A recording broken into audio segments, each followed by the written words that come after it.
Allez, on retrouve nos invités après le journal pour la suite de votre émission. Samir Ouro-Sama, il est juriste de formation, défenseur des droits de l'homme. Joaquim Italake, journaliste, directeur de publication de Afrique Plume.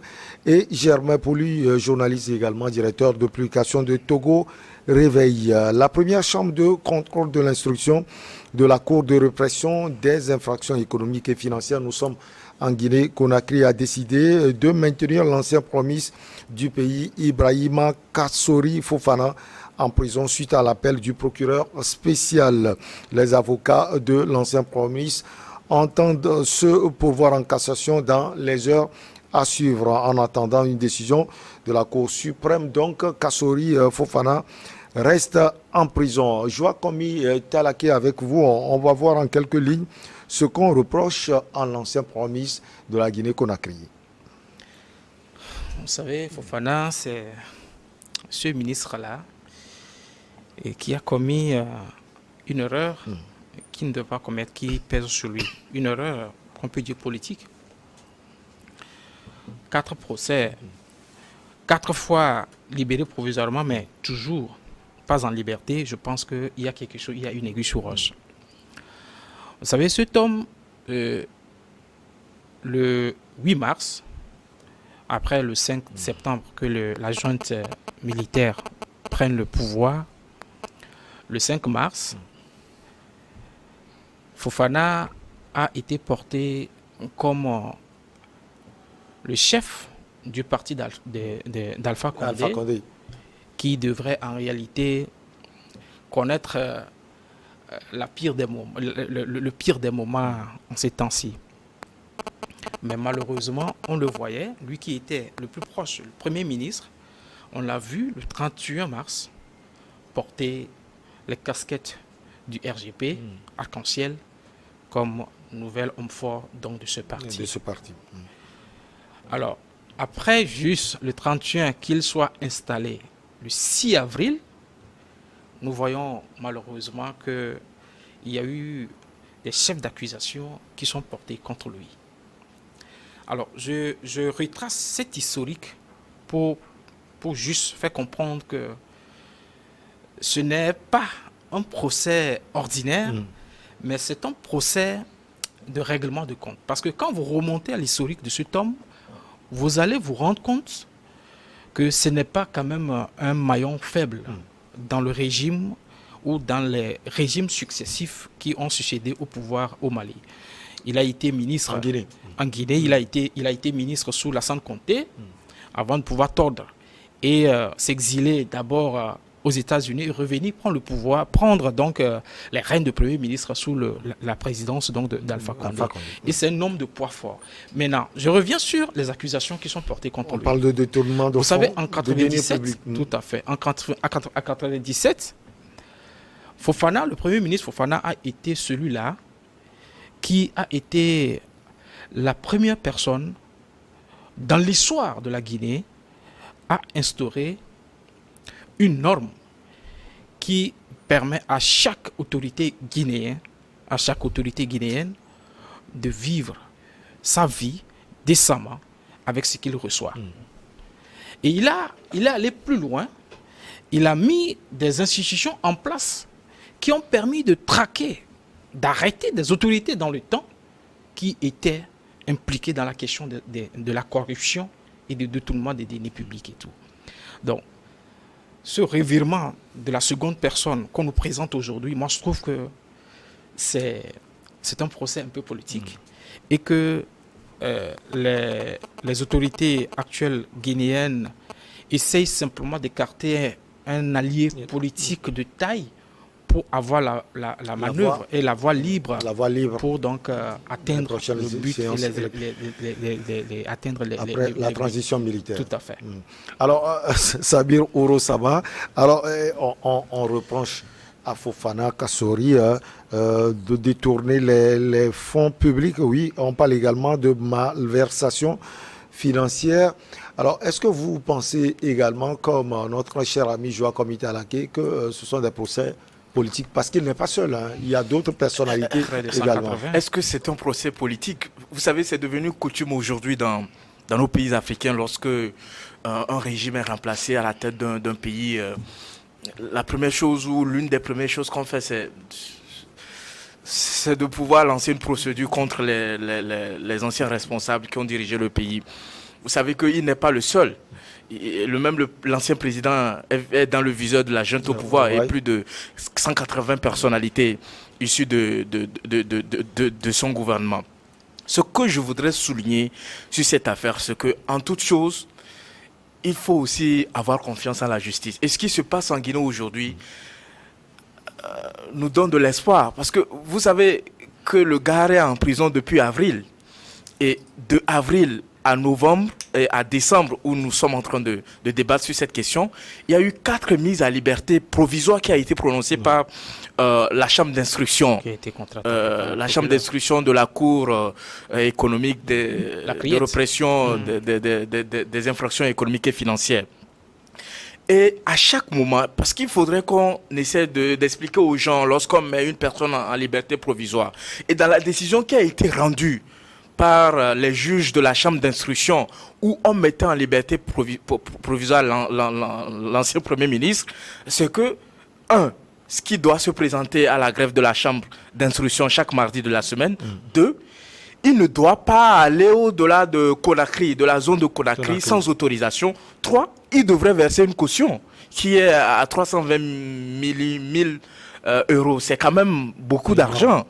Donc, quand vous mettez en place de telles mesures pour pouvoir mettre en liberté provisoire un tel monsieur et que les juges vous ont donné du temps, il a donné le temps au procureur du ministère, au procureur près de cette cour-là, de pouvoir apporter les éléments par rapport au chef d'accusation, notamment il est poursuivi pour détournement de deniers publics, pour corruption d'argent public.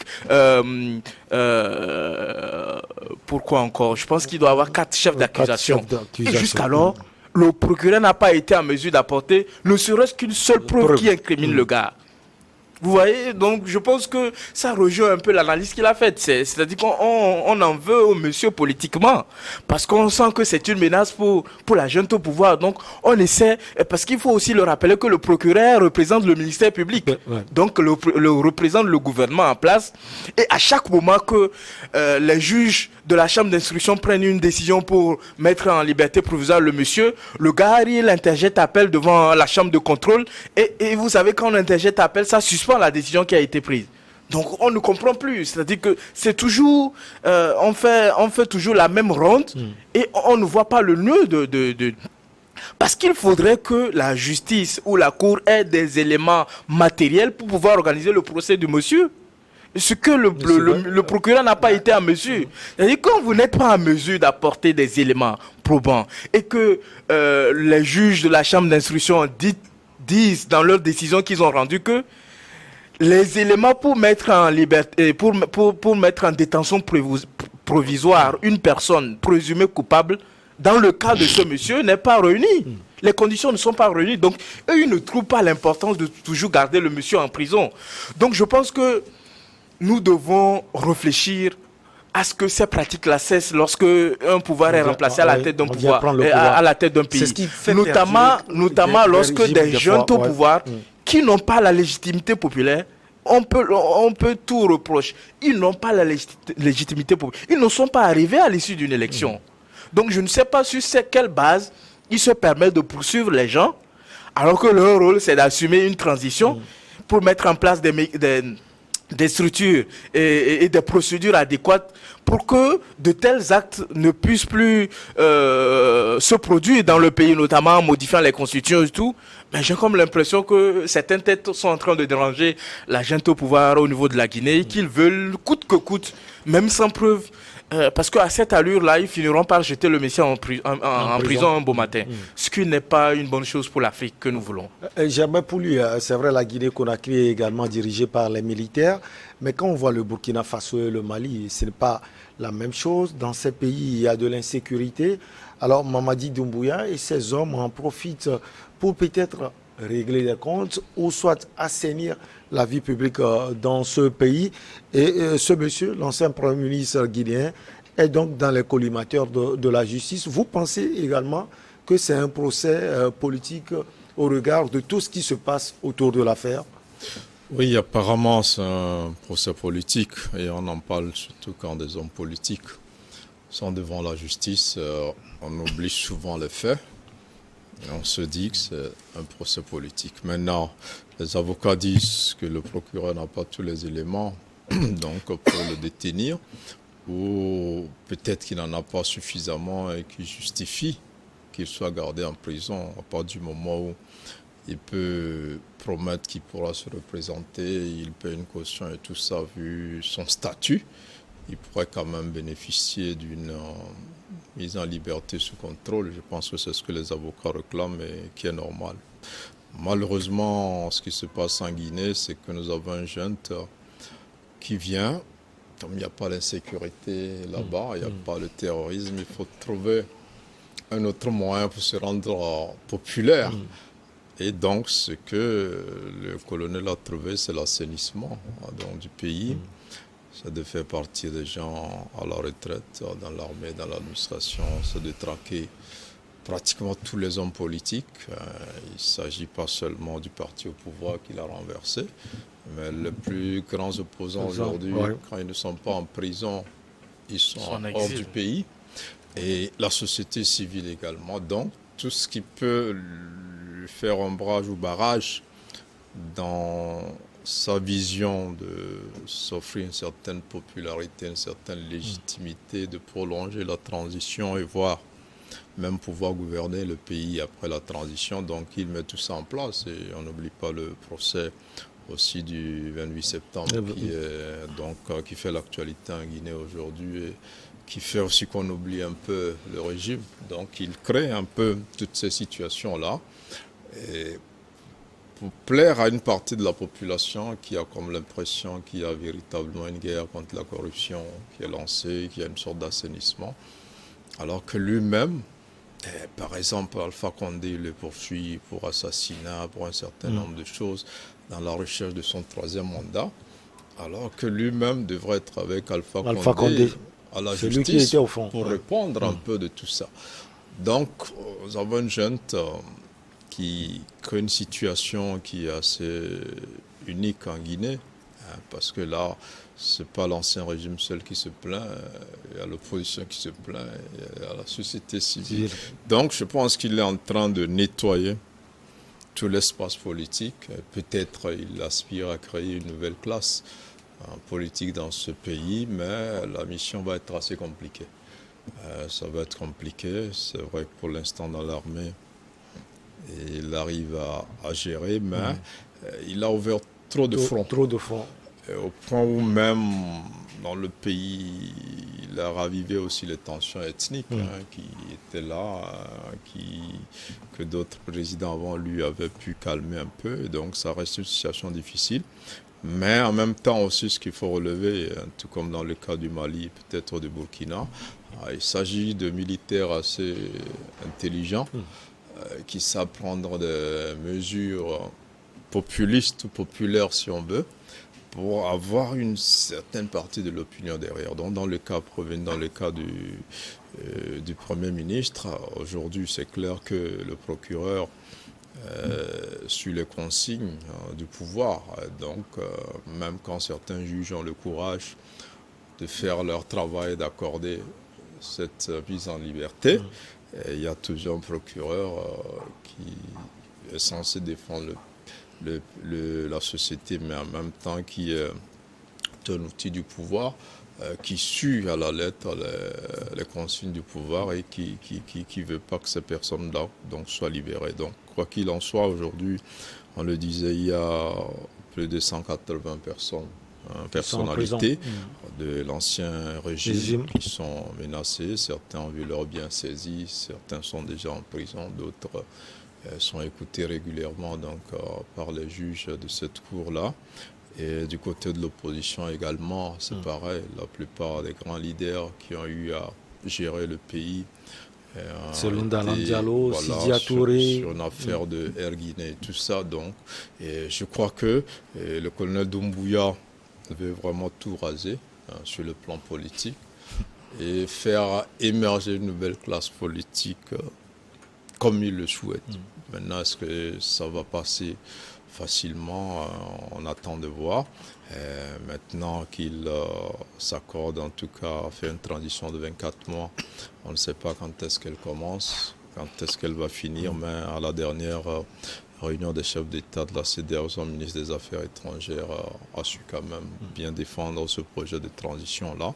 Et quand on sait, et Samir le disait, le rôle d'une transition, c'est pas de régler tous les problèmes du pays, c'est pas de tout ce qu'il est en train de faire. C'est un régime normal, un président qui est élu, qui a 4 ou 5 ans, et qui espère même remplir un autre mandat, qui se livre donc sur ce chantier. Mais je pense qu'il le fait intelligemment, il le fait pour que certains Guinéens pensent que c'est un Guinée nouveau qui est en train de naître. C'est une Guinée plutôt, j'allais dire, qui va en guerre contre la corruption, qui va en guerre contre un certain nombre de choses. Et je crois que ça met très mal à l'aise aujourd'hui une bonne partie de l'opinion qui aurait voulu qu'il y ait plus de liberté, plus de respect des droits de l'homme, et surtout dans ce cas précis-là, que certaines autorités qui ont quand même la garantie de la représentativité, comme on dit, qui peuvent revenir, donc qu'on puisse les libérer, que ces personnalités-là soient chez elles, qu'elles ne sortent pas de Conakry, comme c'est dit dans les conditions-là, et puis qu'elles se représentent régulièrement devant les juges. Alors, Samir Ouro-Sama, les avocats de l'ancien Premier ministre ne comptent pas baisser les bras. Vous l'aviez toujours dit qu'il est important qu'on fasse confiance à la justice nationale.